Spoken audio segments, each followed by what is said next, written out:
Frankfurt میں ملبوسات اور ٹیکسٹائل کی عالمی نمائش شروع ہو گئی ہے، جس میں ایسا کپڑا بھی متعارف کرایا گیا ہے جس کو پہننے والا مچھر کے کاٹنے سے محفوظ رہتا ہے۔ میلے میں پاکستان سمیت دیگر کئی ممالک کے 1666 سے زیادہ نمائش کنندگان حصہ لے رہے ہیں۔ بین الاقوامی تجارتی میلے کے حوالے سے مزید ہمیں بتائیں گے جرمنی سے ہمارے نمائندے شبیر احمد کھوکھر۔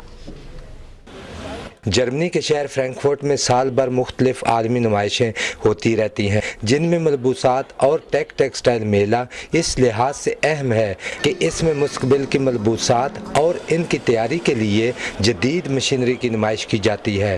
پاکستان کی 12 کمپنیوں پر مشتمل تجارتی وفد جو trade development authority of Pakistan کی مدد سے اور 5 کمپنیاں اپنی مدد آپ کے تحت ٹیکسٹائل میلے میں شریک ہوئیں۔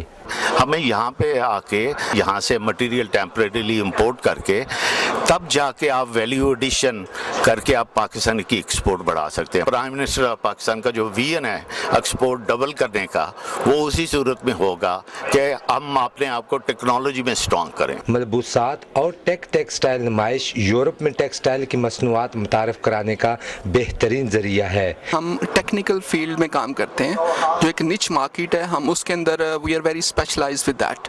تو یہ جو ایگزیبیشن ہے یہ اسی کے ریلیٹڈ ہے ساری، اس میں نئی سے نئی چیز لے کے آنی پڑتی ہے، تو ہم بیسیکلی وہ ڈیولپ کر کے لاتے ہیں اور ہمیں اچھا فیڈ بیک ملتا ہے، پازیٹیو ریسپانس ملتا ہے۔ یہ شو اور اس طرح کے کئی اور شوز جرمنی میں ہوتے ہیں جو کہ پاکستان کی ایکسپورٹس کو بڑھا سکتے ہیں۔ ایمبیسی آف پاکستان کی طرف سے قونصل جنرل ندیم احمد اور نیشنل بینک آف پاکستان کے جنرل مینیجر رضوان خان نے پاکستان کے اسٹالوں کا دورہ کیا اور تاجروں سے ملاقات کی۔ ہمارے لوگ جو ہے وہ پیچھے نہیں ہیں بلکہ دنیا کے ساتھ ساتھ چل رہے ہیں، اور اس میں انشاءاللہ پاکستان جو ہے وہ ٹیکسٹائل سیکٹر میں اپنا مقام برقرار رکھے گا۔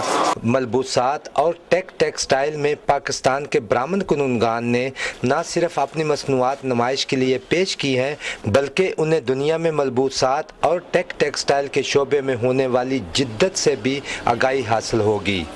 میلے میں تکنیکی ٹیکسٹائل اور ٹیکسٹائل ٹیکنالوجی کی جدید ترین مصنوعات کو متعارف کرانے کے ساتھ مستقبل سے منسلک معیاری تجارتی ٹیکسٹائل مصنوعات بھی پیش کی گئی ہیں۔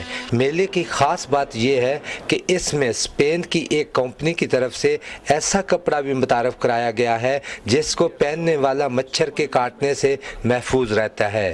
پاکستان جو کہ فیبرک پیدا کرنے والا تیسرا بڑا ملک ہے، نمائش میں اس کے اسٹال اپنی مصنوعات کے معیار کی وجہ سے عوامی توجہ کا مرکز بنے ہوئے ہیں۔